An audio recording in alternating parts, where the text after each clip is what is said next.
Bueno, pues muchísimas gracias por abrirnos el espacio. El día de hoy les vamos a presentar cortamente acerca de qué es la impresión y modelado 3D para cirugía asistida por computador. La idea es que las personas que ingresen logren entender los diferentes conceptos pues, de los que se trata el poder tener o realizar cirugías por computador. Vamos a realizarla a mi persona, que soy estudiante de doctorado en Ingeniería Mecánica Industrial en Rochester Institute of Technology. Soy ingeniera biomédica y estudiante de maestría en producto a la misma vez. Y me he enfocado en la parte de realizar producto a la medida para implantes, guías quirúrgicas y en general los temas dedicados a producto personalizado en salud. Me está acompañando hoy mi compañero Gustavo Andrés Alape. Él es el ingeniero de procesamiento digital en nuestra compañía Human BX, y pues es una de las personas encargadas de realizar visualización 3D y manufactura aditiva dentro de la compañía. Para el día de hoy lo hemos dividido cortamente en cinco pasos. Entonces vamos a presentarles diseño asistido por computador, qué es el diseño CAD, las dos diferencias, qué es la impresión 3D, algunas técnicas nuevas que son las técnicas de biofabricación, que son un poco diferentes a la impresión 3D, y ciertos casos clínicos que deseamos mostrarles brevemente. Entonces, primero que todo, pues deseo compartirles este video para las personas que nos están viendo, donde hemos dispuesto varias imágenes de diferentes compañías alrededor del mundo, donde se imprimen desde polímeros o plásticos, que son desde los más conocidos en el mundo, así como también las nuevas tendencias con biofabricación, que son manufactura aditiva por hidrogeles, donde a partir de un diseño, un modelado CAD, vamos a poder construir o tener constructos grandes, vivos, o sea, cargados con células vivas y que nos van a permitir realizar cierta reconstrucción. Entonces tenemos diferentes tecnologías de manufactura aditiva y lo que nos va a permitir, convertir todo esto a el mundo físico o al mundo análogo es el diseño por computador.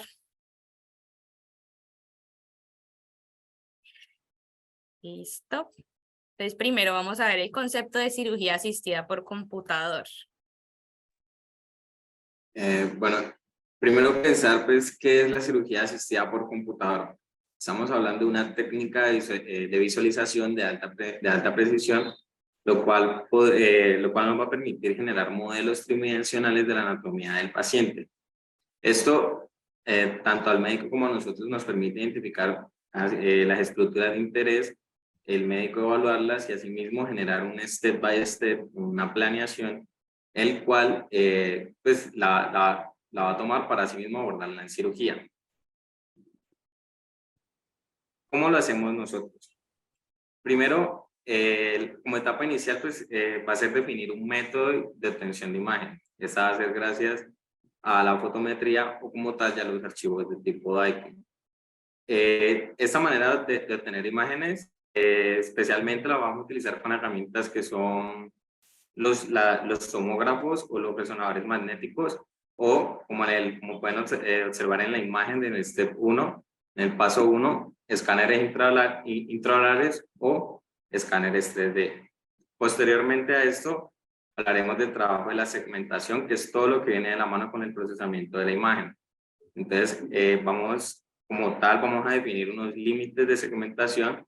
Si estamos hablando de imágenes de tomografía, hacemos un umbral con lo que es la escala de Hounsfield y segmentamos las estructuras de interés.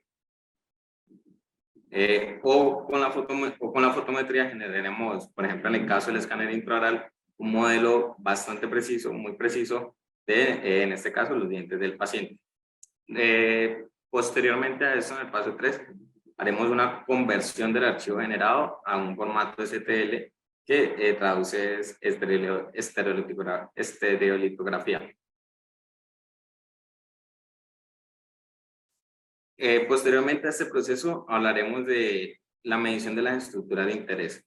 Aquí este paso es realmente importante, ya que en compañía con el médico se va a definir lo que es básicamente, digamos, irregularidades en lo que es la anatomía del paciente. hay que tener en cuenta de que no todos los casos son completamente funcionales, sino que algunos son estéticos y pues lo ideal es generar armonización. Por ejemplo, en el caso de la cefalometría, lo que se hace o sea, específicamente es que con el médico se apoya de la bibliografía y con personajes como Ricketts, Arnett, bueno, entre otros, que ya han generado unos parámetros, se trata de hacer que esta planeación sea del tipo, se ajuste a esos parámetros. Posteriormente a esto hablaremos de un quinto paso, que es la planeación de los movimientos, el cual se planea con el médico milimétricamente cuánto se va a mover y qué segmentos se van a mover. Finalmente, hablaremos de una obtención de los modelos impresos, que es como en el caso de acá, que a través del diseño y lo anteriormente planeado, se genera, por ejemplo, en este caso, una guía quirúrgica que la pueden apreciar de color rojo en la imagen. Entonces, eso nos lleva a pensar, bueno, qué es el diseño en cirugía y qué es el diseño CAD específicamente. El diseño CAD es básicamente el uso de las computadoras para llevar el proceso de diseño. Y para esto estaríamos hablando del diseño paramétrico y el diseño orgánico. El diseño paramétrico es todo el diseño que se restringe, desde un inicio se habla de darle un parametrizarlo con alguna medida y este por lo regular no va a perder su forma. En cambio, el diseño orgánico es un diseño que su geometría tiende a ser tiende a ser muy compleja y es difícil de medir y asimismo pues da como pie para el abordaje que nosotros manejamos, ya que estamos hablando de la anatomía de un paciente, el cual ya de por sí es una estructura orgánica. En estos, pues habrán programas que nos apoyamos nosotros.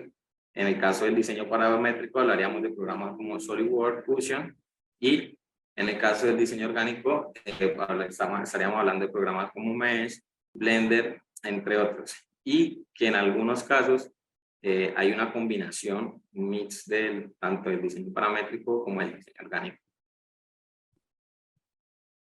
Entonces, pensar en qué sería el diseño en medicina personalizada, partimos de la definición del problema.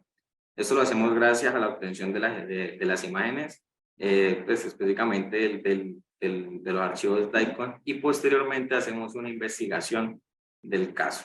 Entonces, de ahí en adelante es un acompañamiento con los colegas de trabajo, más el médico, más, bueno, todos en general, y revisamos y generamos criterios y restricciones según sea el caso.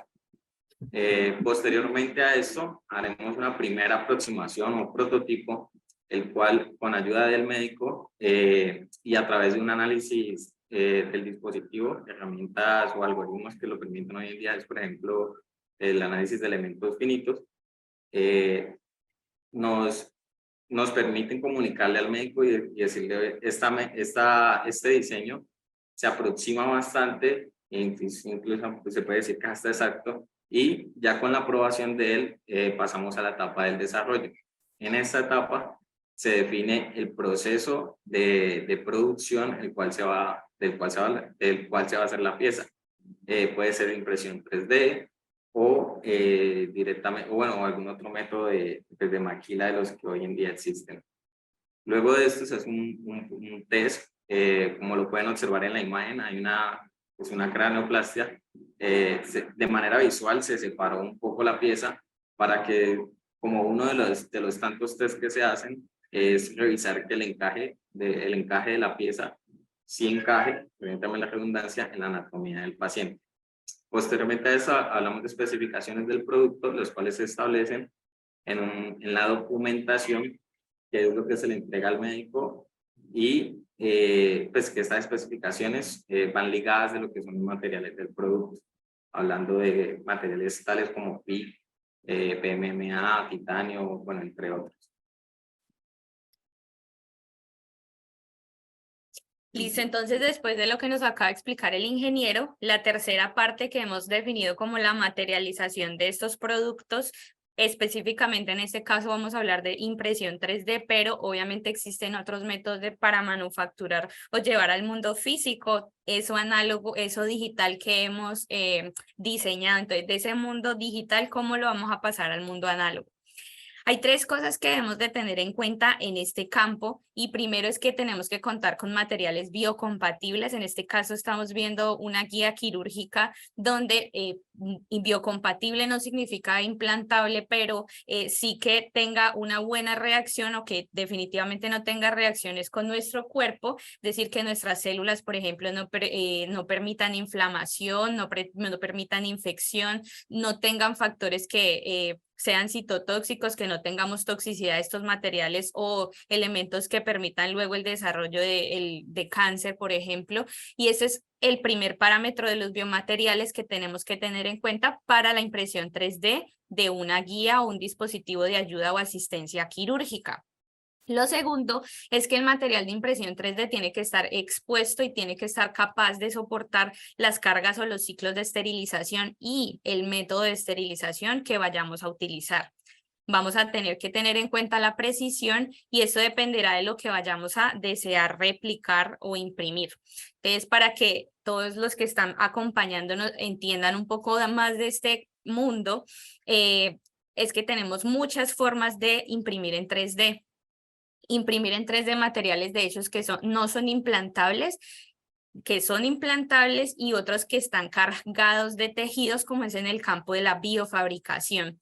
Entonces, en este caso les estoy mostrando la más común o la más conocida alrededor del mundo, que es la extrusión de filamento. Tenemos filamentos o bobinas plásticas que me cargan a un cabezal caliente y ese cabezal caliente me va a permitir que un material se extruya. Mi resolución, es decir, qué tan bonita, qué tan fiel o no a mi archivo tridimensional sea el resultado, depende de estos cabezales o nozzle y pues de un montón de parámetros como la velocidad, la temperatura y demás. Entonces, este es uno de los casos que realizamos y es muy interesante porque este caso tiene mezcla de dos polímeros. Este es PLA, que es un material, es biocompatible. En este momento, pues este no es implantable, simplemente un modelo de referencia, pero esto es carbono. Entonces, también podemos hacer por extrusión de filamentos piezas que son reforzadas con cierto tipo de filamentos dentro de. Entonces, esta es otra de las características que nos permite la extrusión. La segunda es la polimerización en tina, donde hay dos métodos muy conocidos. Hay muchísimos más, pero pues les voy a mencionar dos, que es la sinterización láser y la proyección digital de proyector. Entonces, en la sinterización láser tenemos una tina, literalmente, con nuestra resina, donde nos va a incidir un láser que precisamente está codificado por nuestro archivo STL y va a ser quien nos diga dónde va a incidir para que la resina se cure y él va a ir capa por capa bajando, despegando por tensión superficial la plataforma, volviendo a bajar y así va a lograr construir una pieza. ¿Listo? Tienen muy buena resolución, digamos, para las aplicaciones biomédicas. Aquí estamos viendo por proyector tenemos algo que una plataforma que sube y baja, pero voy a tener es como un video beam, pero en este caso es por luz UV y se va a proyectar la capa que yo quiero, como en las tomografías, y se va a ir curando capa por capa. Entonces, cuando veamos un modelo de estos es porque lo estamos haciendo por esterolitografía o por polimerización en tina. Es decir, el tipo de polímero es diferente a este primero que estamos viendo, lo cual le permite sus características y propiedades. Tenemos sistemas diferentes como los de PolyJet. Es una máquina que nos permite imprimir diferentes cargas, texturas, propiedades de material diferente. Entonces aquí tenemos una imagen donde tenemos tejido blando, duro y además tenemos clear, digamos una apariencia clear, otra que es opaca, otras que son flexibles. Entonces la opción de imprimir en múltiples materiales nos va a permitir una mejor visualización en el campo pues clínico y dependiendo obviamente de la unidad de quirúrgica o clínica en la cual se esté realizando o utilizando esta tecnología, pues va a valer la pena utilizar una PolyJet o va a valer la pena utilizar un FDM. Depende de la aplicación. Eh, Aparte de estas, tenemos otras técnicas que son técnicas de biofabricación, donde vamos a comprender precisamente ya la generación directa sobre, en este caso les estoy poniendo un hueso, pero esta técnica se abre a todos los panoramas para piel, para cartílago, para tendones, dependiendo del tejido, pues vamos a tener diferentes técnicas y vamos a comprender la generación de productos que son biológicamente funcionales, es decir, ya no solamente voy a tener algo duro, perdón, sí, un tejido inerte que no se osteointegra, sino que él se va a osteointegrar y va a reemplazar efectivamente. La diferencia es que estas estrategias de biofabricación contienen células vivas, moléculas bioactivas y además tienen composición de biomateriales. La biofabricación nos va a permitir precisamente fabricar tejido vivo. En este caso les voy a mencionar la bioimpresión, porque en biofabricación tenemos muchas categorías como el electrospinning, la liofilización y otros tratamientos, pero en este caso la bioimpresión vamos a hablar de que vamos a tener, en vez de los plásticos que les mostré anteriormente o los polímeros termoplásticos o termoestables que les mostré anteriormente, vamos a tener cargas de hidrogeles, es decir, de tintas biológicas donde vamos a poder cargar nuestras células con proteínas, con parte de tejido o matriz extracelular y vamos a poder imprimir directamente sobre tejidos o vamos a poderlos crecer como scaffold y luego sembrar nuestras células. Para finalizar, les quiero mostrar este video, digamos, en esta parte de fabricación, con la última tendencia de, digamos, impresión, bioimpresión, que son la impresión volumétrica. Ya lleva unos cuantos años, pero ya ha salido una de las primeras máquinas para imprimir. Entonces, ¿qué es lo que pasa con esto? A diferencia de las anteriores técnicas, pues vamos a tener que de 2 horas vamos a poder tener constructos vivos hasta de menos de 1 minuto. Y pues esto es bastante revolucionario en el tema de la fabricación aditiva y el campo de la cirugía para reemplazo asistida por computador. Finalmente, mostrarles ciertos casos donde hemos hecho el uso de guías quirúrgicas por reconstrucción y planeación de cirugía asistida, donde los cambios en los pacientes pues son, digamos, guiados por estas tecnologías y presentarles a ustedes que tenemos actualmente, digamos, la disposición, gracias a la manufactura aditiva y al diseño por computador, de realizar, digamos, este tipo de cirugías de precisión. Finalmente, mostrarles que actualmente también en el campo, aparte de la biofabricación, se están realizando en ese momento parte de la investigación que realizo se basa de cómo por extrusión de filamentos, por ejemplo, poder producir metal para partes, digamos, customizadas. Entonces, este es uno de los proyectos que trabajé el semestre pasado en el IMED, que es el laboratorio donde yo trabajo, donde tenemos una pieza cruda de metal, parece cerámica, digamos, para las personas que no están familiarizadas con los metales o los materiales. Ella parece polvo después de un proceso de sinterizado, es decir, alta presión, alta temperatura. Las partículas de metal se agitan y se vuelven sólidas, y una vez se vuelven sólidas, pues las podemos tener en el estado que conocemos que es un metal. Y finalmente agradecerles por habernos escuchado y si tienen algún tipo de duda, con mucho gusto podemos responderles. Sí, Valeria, quería hacerte una pregunta y también a tu compañero. ¿Cuánto tiempo les lleva todo el proceso desde que ustedes reciben las imágenes hasta tener un proceso de fabricación de una pieza quirúrgica? O, perdón, de una pieza para asistencia en el intraoperatorio, por ejemplo, como unas guías de corte. ¿Cuánto tiempo les lleva?